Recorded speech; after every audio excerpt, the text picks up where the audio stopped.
Praise the Lord, hallelujah. आशा करता हूं कि आप खुशी मंगल में होंगे और साथ ही साथ आप सभी को मैं धन्यवाद करना चाहता हूं जो हमारे वीडियो को आप लगातार देखते चले आ रहे हैं और उसे शेयर करते हैं और लाइक करते हैं और अधिक से अधिक लोगों तक पहुंचाने के लिए कोशिश करते हैं। जगत भर में बहुत सारे भटके हुए हैं। मैं आपको कुछ बातें कहना चाहता हूं। हजारों और लाखों ईश्वर बनाते चले जा रहे हैं और शांति की खोज में हैं और राज्य बनाना चाहते हैं। ईश्वर का राज्य सारे धर्म के लोग ईश्वर का राज्य बनाना चाहते हैं। संसार भर में हर कोई लगा हुआ है अपने ईश्वर का नारे लगाने में, हर कोई लगा हुआ है अपने आप को बढ़ावा देने में या फिर अपने आप को ऊंचा उठाने के लिए हर कोई लगा हुआ है। हमें नजर तो आ ही रहा है और आपको कहना चाहता हूं संसार भर में मसीह यीशु वाले लोग भी प्रभु यीशु मसीह का राज्य इस संसार में लाने के लिए कोशिश कर रहे हैं। जैसे कि प्रार्थना की जा रही है, हे हमारे पिता तू जो स्वर्ग में है, तेरा नाम पवित्र माना जाए करके हर चर्च में ये प्रार्थना की जा रही है। सही बोल रहा हूं मैं? हर चर्च में ये प्रार्थना की जा रही है। हो सकता है 1% यानी कि 99% व्यक्ति हे हमारे पिता करके प्रार्थना कर रहे हैं। कौन सी प्रार्थना कर रहे हैं? हे हमारे पिता तू जो स्वर्ग में है, तेरा नाम पवित्र माना जाए, तेरा राज्य आए। ऐसे बोल रहे हैं। क्या बोल रहे हैं और ये क्या मांग रहे हैं? ये प्रार्थना जो है मसीह यीशु ने चेलों को सिखाई थी, बल्कि आज लोग लग पड़े हैं, है ना? आज लोग लग पड़े हैं हर चर्च में हर लोगों को सिखाने के लिए कोशिश किया जा रहा है ना? क्या किया जा रहा है? हर लोगों को यही प्रार्थना सिखाते चले जा रहे हैं लोग। इनका क्या करोगे आप और क्या इन लोगों को सिखाओगे बुद्धू को? अरे भाई, बालवाड़ी से बाहर आ चुके हैं तो फिर बालवाड़ी में वापस क्यों जा रहे हैं? यानी कि आंगनवाड़ी। पहली से पहले जो बैठते हैं उसे आंगनवाड़ी कहा जाता है, उसके बाद पहली कहा जाता है। उसी प्रकार से वो हर क्लास में आगे की ओर दौड़ा चला जाता है और उसे आगे की बातें सिखाई जाती है। बल्कि आज मसीह लोगों में वही हो रहा है जो नहीं करना चाहिए, है ना? हर बार यही प्रार्थना करेंगे, हे स्वर्गीय पिता। अब मैं आपको बताना चाहूंगा, देखिए चेलों ने मसीह यीशु से क्या कहा? प्रार्थना सिखाई। क्या कहा उन्होंने? प्रार्थना सिखाई। 5 वचन पढ़ रहा हूं, मत्ती 6 का 5 वचन से आगे। और जब तू प्रार्थना करे तो कपटियों के समान न हो, क्योंकि लोगों को दिखाने के लिए सभाओं में और सड़कों में मोड़ों पर खड़े होकर प्रार्थना करना उनको अच्छा लगता है। मैं तुमसे सच कहता हूं कि वे अपना प्रतिफल पा चुके हैं। क्या बोला यहां? प्रार्थना कैसी करना चाहिए? उन कपटियों और फरीसी और पाखंडी लोगों के समान नहीं, जो रोडों के ऊपर और सभाओं में जोर जोर से चिल्लाकर प्रार्थना की जाती है।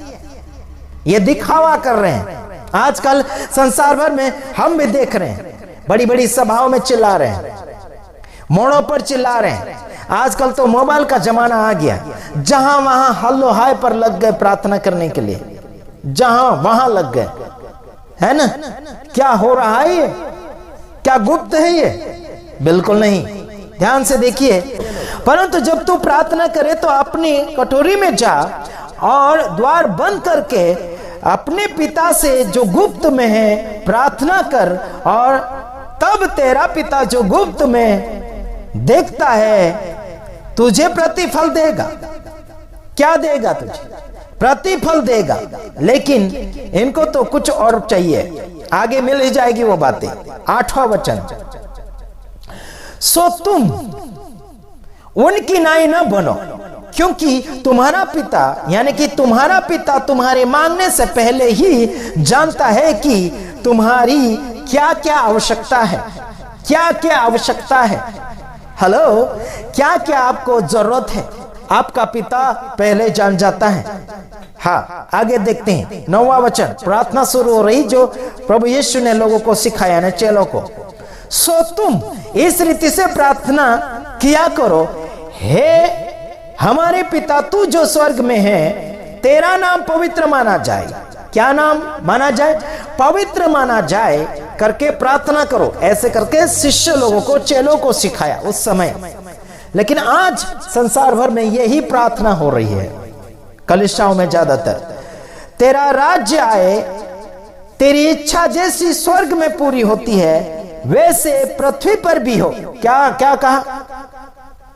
जैसे स्वर्ग में इच्छा पूरी होती परमेश्वर की, यीशु की, वैसे पृथ्वी पर भी हो रही कि आज केवल कहने के लायक हो रहे हैं। आगे लिखा है 11 में, हमारे दिन भर की रोटी आज हमें दे।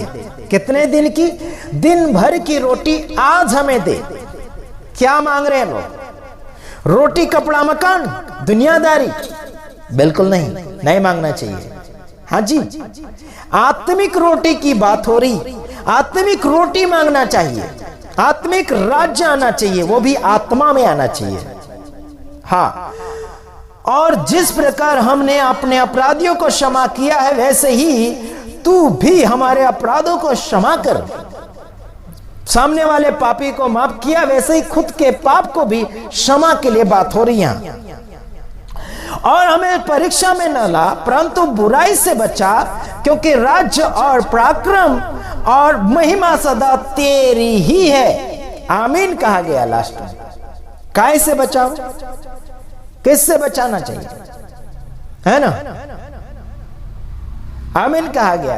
इसलिए यदि तुम मनुष्य का अपराध क्षमा करोगे तो तुम्हारा स्वर्गीय पिता भी तुम्हें क्षमा करेगा। लोगों के अपराध क्षमा करो तो आपके पाप, आपके अपराध प्रभु यीशु क्षमा करेंगे। लेकिन पाप के ऊपर पाप, अपराध के ऊपर अपराध किए जा रहे हैं। पाप करना नहीं आ रहा है तो पाप ढूंढे जा रहे हैं, नया नया पाप बनाते चले जा रहे हैं। हर कोई यही आशा करता परमेश्वर का राज्य धरती पर आना चाहिए। नहीं आएगा, नहीं आएगा यारो। वो समय आएगा, जाएगा और आएगा।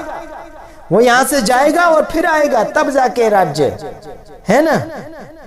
अभी सपने में मत सोचो, अभी तो कोई और राज्य चल रहा है ना? ये उस बात का राज्य बात हो रही है, उस बात का। वो जाएंगे यहां से, फिर आएंगे वहां से, तब जाके राज्य, है ना? अभी आपके जीवन में परमेश्वर का राज्य शुरू होना चाहिए। आपके जीवन में बढ़ना चाहिए, आपके जीवन में विकासता दिखना चाहिए। बल्कि विकासता आपके जीवन में मद्देनजर नहीं आ रहा है। कसमें खाई जा रही है, अदालतों में भी कसमें खाई जा रही। जो कुछ बोलूंगा सत्य बोलूंगा, सत्य के अलावा कुछ नहीं बोलूंगा, ऐसे करके कसमें खाई जाती धार्मिक किताबों के ऊपर हाथ रखकर। यह सरासर गलत है, ऐसा करना भी नहीं चाहिए।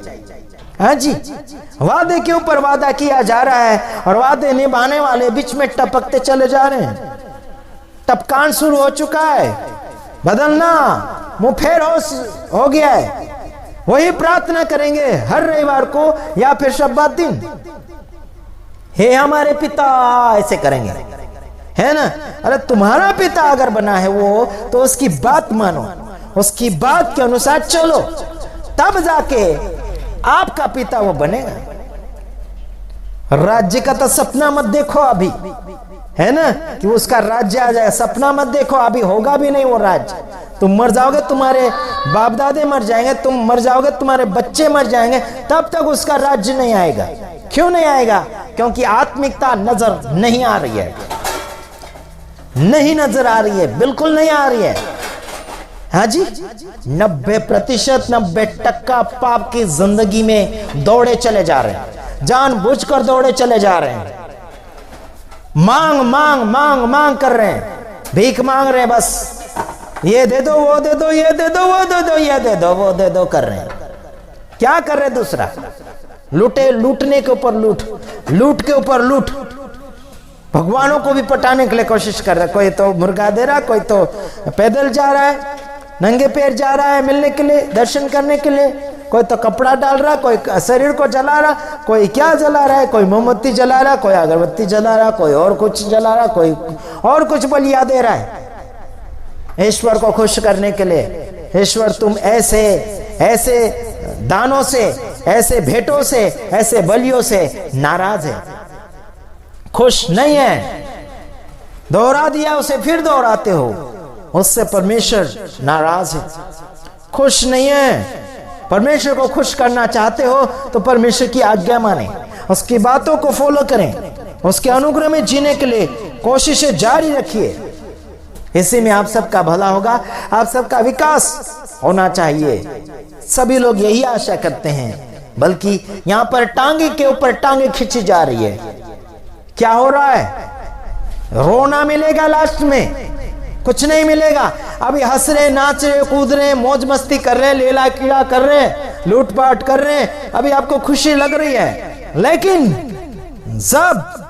जब आपका ये सारा समाप्त हो जाएगा, रोने के अलावा कुछ नहीं बचेगा, कुछ नहीं बचेगा। यारो, वचन टू वचन मानो, आगे बढ़ो। इसी में आप सबका भला होगा, आप सबका विकास होगा। God bless you. प्रभु आप सबको आशीषित करे। आमीन।